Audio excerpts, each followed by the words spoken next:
안녕하십니까. 황태순 TV의 황태순입니다. 오늘 2019년 12월 8일 일요일입니다. 일요일 오전이 조금 지나기 무섭게 북한에서 새로운 소식이 들어왔습니다. 어제 북한에서 동창리 서해위성 발사장에서 보면 그야말로 어떤 로켓과 관련된 실험을 했는데 성공리에 그 시험을 마쳤다 하는 북한 당국의 발표가 있었습니다. 안 그래도 어제 오후에 고민정 대변인이 트럼프 대통령과 문재인 대통령이 30분간에 걸쳐서 통화를 했다. 그래서 뭐가 좀 이상하더라고요. 통상 한국 정상과 미국 정상 간의 통화는 미국 시간에 맞춰서 한국 대통령 밤늦게라든지 새벽이라든지 이런 식으로 전화하는데, 어제는 한국 시간으로 오전 11시부터 11시 반까지 30분간에 걸쳐서, 그래서 찾아봤더니 이번에 통화 요청을 갖다가 먼저 한 쪽은 트럼프 대통령입니다. 안 그래도 지난 한 일주일 8일 동안 한반도 주변에 미국의 정찰기들이 일본에서 가나다 공항에서 떠갖고 계속 한반도 주변을 갖다가 탐색을 했는데, 이게 웬일인가 했더니 어제 트럼프 대통령이 화들짝 뭔가 놀라서 문재인 대통령이 통화하자 했던 것은 바로 그 시간에, 바로 그 언저리에 북한에서는 동창리 서해위성 발사장에서 고체 연료의 시험을 한 것으로 추정되고 있습니다. 통상 ICBM 같은 경우는 원체 규모가 크기 때문에 액체 연료를 넣죠. 근데 액체 연료를 넣으려면 최소한 시간이 30분, 40분 이상이 걸립니다. 그래서 정찰위성이나 정찰기 등에서 여러 가지 형태로 그 징후를 발견할 수 있습니다. 그런데 고체 연료가 무서운 건 뭐냐? 고체 연료는 평상시에 있다가 바로 이그니션 버튼, 발사 버튼만 누르면 바로 발사가 됩니다. 지금 김정은 입장에서는 무언가 연말까지 트럼프에게 시한을 정해놓고 뭔가 계속 미국을 압박하는 가운데 미국이 꿈쩍도 하지 않자 드디어는 황태순 TV에서 여러 차례 말씀드린 대로 고체 연료를 통한 ICBM 발사를 갖다가 아마 계획하고 있는 것 같습니다. 그런데 한 가지 의심이 들어요. 그동안 작년 6월 10일 싱가포르에서 트럼프와 김정은 만나서 죽기 살기로 좋아 죽는 듯이 얘기했고, 올 2월 달에 비록 결렬되었습니다만은 하노이 회담에서도 뭔가 논의가 있었고, 또 6월 30일에는 판문점에서 세계적인 어떤 그 쇼를 갖다가 연출하지 않았습니까? 그리고 지금도 계속 트럼프는 비록 로켓맨이라고 부르곤 있습니다만은 김정은에게 김정은이 아둔한 짓을 할 것으로 생각하진 않는다라고 어르고 달래고 있는 가운데, 왜 김정은이 어떻게 보면 자기 명을 재촉할 수도 있는 극단적 선택의 길로 갈까요? 저는 여기에 중국, 특히 홍콩 문제를 지금 반년 이상 몸살을 앓고 있는 홍콩 문제가 직결되어 있다고 봅니다. 사실 미국과 중국은 화웨이 전쟁이라든가 지난 연해 연말부터 화웨이 전쟁이라든가, 즉 세계 패권을 놓고 신흥 강대국으로 떠오르고 있는 중국과 전통적 기존의 패권 국가인 미국과의 국제 스탠다드, 국제 기준을 놓고 지금 어마어마한 헤게모니 싸움을 벌이고 있는 겁니다. 그 일환으로 보면은 화웨이 전쟁도 있고 뭐도 있고 중국은 자기의 힘을 못 이겨서 지금 태평양으로 계속 뻗어나가려고 1도련, 2도련, 3도련, 최근에 보면은 중국에서 보면은 미국의 항공모함도 일격에 타격할 수 있는 덩풍이라고 그러죠. 덩풍 미사일을 갖다가 계속 과시를 하고, 이제는 남중국해, 동중국해 할 거 없이 이건 중국의 마당이지 미국 너희들이 왔다 갔다 할 때가 아니다 라고 얘기하면서, 심지어는 그 강역을 이제는 너희는 미국은 하와이를 중심으로 해서 이쪽 날짜 경계선 동쪽만 맡아라, 서쪽은 이제 우리가 맡고 라고 나가고 있는 가운데, 마침 보니까 미국으로 봐서는 불감총 고소원이 사건이 생겼어요. 바로 홍콩 사태입니다. 홍콩은 중국인에게는 가장 아팠던 역사의 기록이자 또 자기들이 다시 150년 만에 되돌려받은 영광의 역사가 바로 홍콩입니다. 아편전쟁으로 홍콩을 잃었죠. 그리고 영국의 식민지로서 쭉 150년가량을 지나오다가 드디어 중국이 이제 보면 강대국으로 떠오르면서 영국과 협상을 통해서 이제 양제, 그러니까 제도가 다른 두 가지 제도가 일국에 있는 그런 형태로서 이제 홍콩과 마카오를 갖다 다시 반환받게 됩니다. 그런데 이제 홍콩을 놓고 20년째 보면 중국이 사실상 통치하지만은 일국 양제죠. 근데 홍콩이 이제 최근에 아시겠습니다만은 저 송환법 문제로 그야말로 6개월, 반년 가까이 홍역을 앓고 있지 않습니까? 인권 문제가 드러나고 있고 학생들이 시위를 하고 그다음에 중국 정부에서는 강한 초강경 입장으로 어떻게 보면 탄압하면서 진압하고 있는데 여기 들어서 트럼프 행정부도 물론이거니와 미국 의회가 홍콩 문제도 굉장히 민감하게 반응하고 있습니다. 그러다 보니까 중국 입장에서는 자기들이 서구에 의해서 땅을 뺏겼던 그 아픈 추억이 또 되살아나니까 다른 건 몰라도 중국 입장에서 양보할 수 없는 몇 가지 사안 중에 하나가 대만 문제, 타이완 문제하고 홍콩 문제, 이민족 문제들이죠. 저쪽 신강 위구르 문제 등등인데 왜냐니까 중국은 역사상 보면은 2000년, 4000년, 5000년 역사라고 합니다만은 최소한 저 진한 이후에 2000년 역사 중에서 거의 2000년 역사 중에 거의 한 절반 이상을 갖다 이민족에 의해서 지배당했던 나라가 중국입니다. 한번 보실까요? 진나라 한나라 이후에 56국 시대가 있고요. 우리가 잘 알고 있는 수나라나 당나라도 다 이민족인 선비족 출신의 군웅들이 세웠던 나라입니다.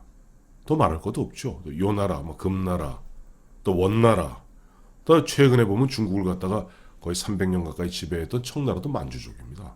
그리고 그 나라들이 보면 항상 이민족들과 이 중화민족들 간의 투쟁 속에서 보면 나라가 분열되었고 그 분열되면 망했고 그러니까 홍콩 문제에 대해서 굉장히 민감합니다. 홍콩 문제에 개입하는 미국에게 중국 입장에서는 일종의 성동격서 EEJ의 방식으로 미국의 눈을 갖다가 홍콩으로부터 한반도로 돌리려는 겁니다. 그것이 뭐냐니까 김정은을 부추겨서 야 김정은 너 보면 용기 있게 하라. 너 가지고 미국 아이들이 그런다고 그래서 네가 위축될 필요 없다. 네 뒤에는 이 큰형님 시진핑과 중국이 버티고 있지 않니? 네가 예를 들어서 어떤 일을 한다 하더라도 감히 미국이 너희 공화국을 때리겠니? 못 때린다. 우리 형이 버티고 있잖아. 걱정하지 말고 미국의 좀 비위를 건드려서 트럼프를 좀 혼쭐을 내놔라. 이것이 중국의 EEJE 즉 김정은이라는 자기들을 봐서는 변방의 오랑캐를 통해서 트럼프라는 저 멀리 강력한 오랑캐를 갖다가 제압하려는 그런 전술 전략인 것 같습니다. 문제는 EEJ를 했던 성동격사를 했던 뭘 했던 간에 죽어 자빠지는 게 대한민국이고 그야말로 그 큰 두 마리의 고래와 그 사이에 돌고래 한 마리 왔다 갔다 하는데 새우등 터지는 게 대한민국입니다. 이번에 저 트럼프 대통령과 문재인 대통령이 어제 토요일 날 통화하기 전에 그 직전이죠. 왕이 중국 국무위원 겸 외교부장이 다녀갔습니다. 황태순 TV에서 한번 보도해드렸죠. 거의 마치 저 상국의 저 칙사, 천자의 칙사가 그냥 와서 휘젓고 가듯이 대한민국을 휘젓고 왔습니다. 왕이가 전하는 메시지는 두 가지 간단합니다. 하나는 사드 문제 이런 건 얘기도 할 필요 없어. 너 중요한 건 미국이 조만간 일본, 한국 그리고 대만은 모르겠습니다. 주로 한국과 일본에다가 INF 중거리 미사일 한 사정거리 2,500km로 한국에 배치하게 되었을 경우는 저 북경을 비롯한 중요 중국의 도시들을 다 노릴 수 있습니다. 일본의 오키나와나 이쪽 일본에 배치해도 거의 저 심천을 비롯해서 거의 북경까지도 다 이른바 사정권 안에 들어가고 이 INF가 무서운 것은 사정거리 2,500km 정도면요 7분 내지 8분에 날아갑니다. 방어를 못합니다. 그래서 그 INF를 갖다 과거 러시아와 소련과 미국이 서로 INF를 갖다 감축하자고 했던 거죠. 근데 중국은 저 INF, 중거리 미사일이 굉장히 많습니다. 여기에 공포감을 느낀 미국이 새로 올 8월 1일 소련과 INF 조약을 파기하고 이젠 INF를 본격적으로 만들기 시작하고 아마 2022년, 21년 정도면 전진 배치할 것입니다. 그 전진 배치의 주요 예정지가 바로 한국과 일본이죠. 중국은 계속 윽박지르고 있습니다. 야, 방어미사일 사드 이것도 안 되는데 공격미사일인 INF를 어디다 설치해? 그러지 마라. 너희 그랬다가는 흔한 얘기로 너희 국물도 없다. 아니, 너희 존립 위험할 수 있다는 식으로 협박하고 있고 직접 협박하기보다는 북한을 통해서 협박하는 거죠. 두 번째 메시지는 너희 사드 문제로 우리가 경제 목줄 조르니까 너희 죽겠지? 봐마. 너희가 지금 보면 일본에 수출하고 미국에 수출하는 거 다 합쳐봐야 우리 중국에 수출하는 것보다 못해. 우리가 기침하면 너희는 죽어. 그러니까 줄을 똑바로 서. 그야말로 어느 순간에 우리가 중국의 헛기침에 온통 독감이 걸려야 될 지경이라는 것을 이미 그들은 간파한 겁니다. 제가 황태준 TV에서 여러 차례 소개해드린 책입니다만은 그레이엄 앨리슨의 예정된 전쟁이라는 세계적인 베스트셀러죠. 이 제목 자체가 예정된 전쟁이고 미국과 중국의 패권 경쟁 그리고 한반도의 운명의 부재입니다. 물론 이 부재는 한국에서 다른 거죠. 원래는 Destined for War, 그 예정된 전쟁이라는 건데 이 요즘 그렇습니다. 기존의 패권국, 즉 미국과 신흥 강국이 부딪힐 경우 전쟁이 터질 확률이 75%다. 여기 편집자는 이렇게 달아놨어요. 미국 중국 전쟁은 생각보다 가까이 있다. 한반도의 운명은 어떻게 될 것인가. 이 그레이엄 앨리슨이라는 작가는 그냥 단순히 소설가나 정치평론, 군사평론가 아닙니다. 국방부 차관보를 지냈고 세계적인 석학이고 또 국방부에서 차관보까지 지나고 또 나와서 CIA 고문도 하고 그야말로 동북아 정세에 대해서 세계에서 가장 넘버원인 석학이죠. 이 양반이 인류사의 10개의 전쟁의 그 케이스를 뽑아서 보았더니 그야말로 패권국과 신흥강국이 부딪힐 경우는 75% 전쟁이 난다. 그런데 문제는 그 다음에 있습니다. 전쟁을 그 두 나라가 처음부터 부닥치는 게 아닙니다. 대부분 처음에 우리 간을 본다고 그러죠.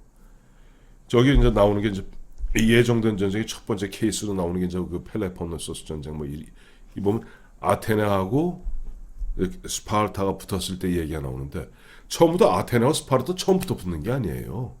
물론 전쟁은 30년 벌어진 처음에 보면 스파르타의 속국 그러니까 요즘으로 얘기하면 스파르타가 뒷배를 봐주는 조그마한 조금 작은 나라와 아테네가 뒷배를 봐주는 조그만 나라끼리 이런저런 이유를 갖고 티격태고 남북한이 이제 드디어 떠오르죠.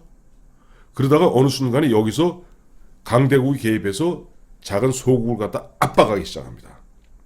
지금 보면 미국과 북한, 중국과 대한민국 연상되시죠? 그러니까 야 인마 너 내 동생 왜 건드려? 너 왜 내 아우는 왜 건드려? 이런 식으로 이제 처음에는 애들끼리 붙었다가 어른 싸움이 됩니다. 어른이 애들하고 싸움이 벌어지다가 드디어는 야 다 비켜. 어른끼리 일검승부를 거르는데 문제는 그 사이에 자그마한 국가 즉 그 보면 아테네의 속국, 스파르타의 속국 지금 보면 중국이 뒷배를 봐주는 북한 미국의 지금 뒷배가 있다고 생각하는 대한민국 이게 엉키고 성키면서 결국 나중에 남는 건 대권 큰 이 대국은 남고 소국들은 멸망의 위기에 빠지게 되는 겁니다. 그것이 이 예정된 전쟁 그레이엄 앨리슨이 쓴 예정된 전쟁에서 우리에게 시사하는 교훈입니다. 막아야죠. 지금 보면 왕이가 왔다 갔다 하고 트럼프가 전화하고 김정은이 난리를 치고 황태준 TV에서 어제 그저께 말씀드린 대로 만약에 정말 중국의 뒷배를 믿고 북한이 되지도 않게 고체형 ICBM을 동창리에서 발사해서 미국 태평양을 지나서 피지 앞바다에 떨어뜨린다면 둘 중에 하나입니다. 미국이 북한을 인정하는 가운데 한국을 포기하거나 아니면 북한을 끝장을 냅니다. 끝장내는 방법은 무력으로 끝장낼 수도 있지만은 중국과 어떻게 보면 협력하여 어떤 그 단기적 부분에서 그 내부에 뭐 쿠데타 등을 통해서 김정은이 제거될 수도 있겠죠. 근데 김정은이 문제가 아니죠. 우리가 김정은 걱정할 때입니까? 우리 걱정해야죠. 지금도 보면은 한국의 문재인 대통령 주변에 외교 안보 참모들은 전혀 국제 정세와 동떨어진, 그리고 우리 2000년 3000년 역사가 보여주고 있는 그런 교훈을 갖다 까맣게 망각하고 환상과 망상의 꿈만 꾸면서 우리 정부를 갖다가 이끌고 있는 대통령조차도, 문재인 대통령은 그 부분에 약하니까 인정하십시다. 그렇게 이끌고 가고 있는데 과연 대한민국의 명운은 어디로 갈지, 거기에다가 앞서 홍콩 문제 같이 대통령, 행정부가 보면 홍콩 문제에 미온적하면 의회가 나서서 행정부를 야단치고 그야말로 국제적으로 자기의 목소리를 내는 법인데, 대한민국 국회를 형성한 정치권, 지금도 보면 되지 않는 뭐 선거구제 문제, 공수처 문제, 거기다가 뒤죽바죽 엉켜갖고 그야말로 조그만 싸움하고 있으니, 예전에 와각지쟁이란 말이 있습니다. 달팽이 뿌리에서 양뿔에서 10만 대군끼리 싸운다. 달팽이의 좁은 그 이마 속에서 10만 대군이 싸운다는 그런 한심하고도 안타까운 교훈이 생각납니다. 감사합니다.